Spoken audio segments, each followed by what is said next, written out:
Are you struggling to keep your personal and business money separate? Do you find yourself constantly juggling funds between your personal and business accounts? Are you worried that your personal spending might be affecting your business's financial health? If you answered yes to any of these questions, then this video is for you.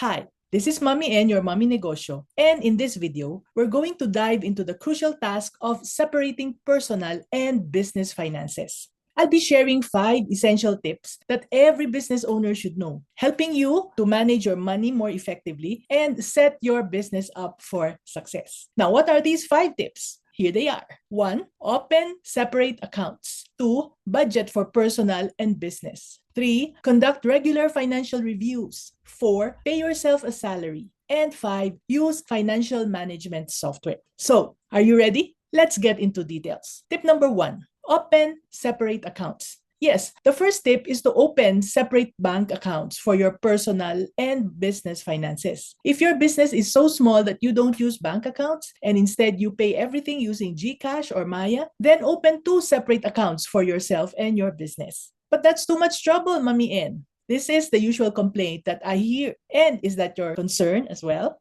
Let me tell you this, if you don't do this right away, you might be killing your business without even knowing it. Trust me on this. This tip is crucial for maintaining clear financial boundaries, and it makes tracking and managing your finances much easier. Let me tell you about one of my coaching clients, Lori, who is a landscaper. Lori came to me because she said she has been working really hard in her business, but her money is not growing and she does not know where all her money went.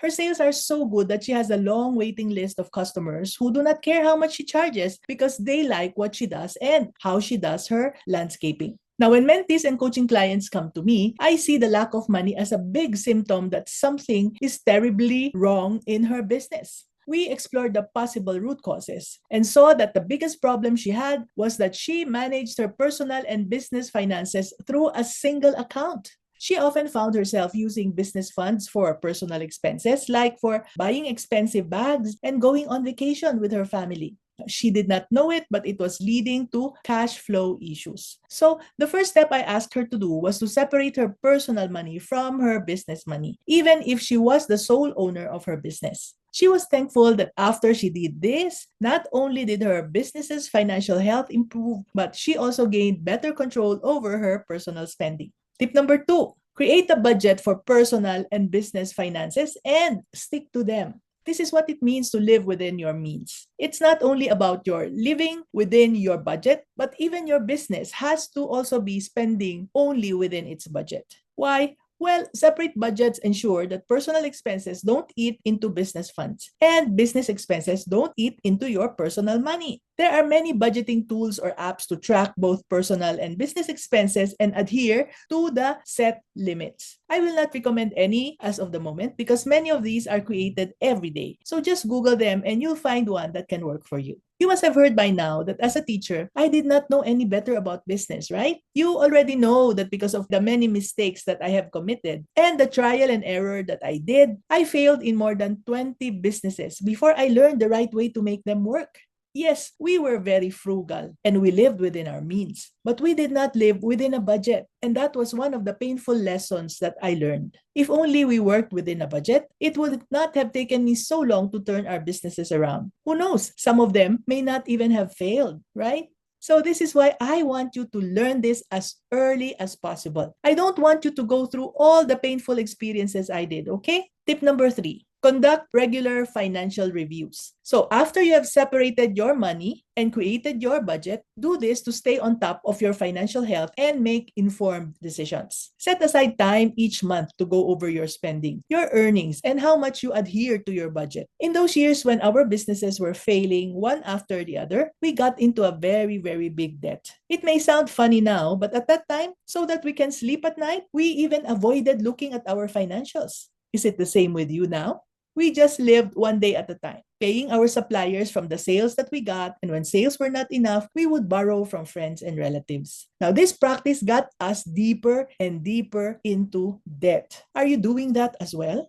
Once we started our monthly reviews, we not only saw unnecessary expenses, but we also identified new opportunities for growing our sales. This discipline was behind our turning point from losing business to finally being able to pay off our debts and making enough profit to sustain our businesses. So please do that as well. Tip number 4, pay yourself a salary. Now you may be asking, Mami N, where do I get my personal money? Are you asking that? Well, this is the answer. Treat your business as your employer and set aside a fixed amount for your salary. This simplifies your personal budgeting and ensures that you don't overdraw from your business. Start by determining a sustainable salary that covers your personal needs, but which is also respectful of your business's financial capabilities. My mentee, Anna, would just get money from her business as needed, and this caused erratic personal spending and business cash flow problems. She listened to me and she set a fixed salary that she gets every 15th and 30th. This was how she stabilized her personal finances and her business's cash flow. I am very happy that she is now working on a better financial plan to grow her business by expanding to her second and third branches this year. Tip number 5. Use financial management software.